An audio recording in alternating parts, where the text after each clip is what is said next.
మన బైబిల్ గ్రంథంలో కూడా చూస్తే ఆసా అన్నటువంటి రాజు మొట్టమొదట ఓ గొప్ప మహాసైన్యము ఆయనకు ఎదురొచ్చినప్పుడు చాలా విధేయతతో దేవునికి చక్కటి ప్రార్థన చేసి నీవే మాకు దిక్కు ప్రభువా అని చెప్పాడు. అద్భుతంగా దేవుడు సహాయం చేశాడు. అంటే అప్పుడు ఆత్మానుసారంగా నడిపించబడ్డాడు. రెండవసారి యుద్ధం వస్తుంది.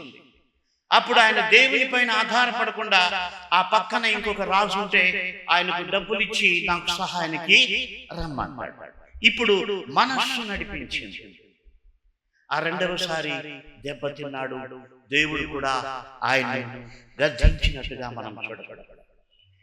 కాబట్టి ప్రతి విశ్వాసి, ప్రతి సేవకుడు దెబ్బతినేది ఎక్కడంటే తన మనస్సు చెప్పినట్టు నడుచుకున్నప్పుడు, ఆత్మానుసారంగా నడుచుకుంటే, అనగా దేవుని వాక్య ప్రకారం మనం నడుచుకుంటే మనకు ముండ్లు పుచ్చుకోవు, మన ఆత్మీయ జీవితాలు విరిగిపోవు అన్నటువంటిది మనం జ్ఞాపకం చేసుకోవాలి.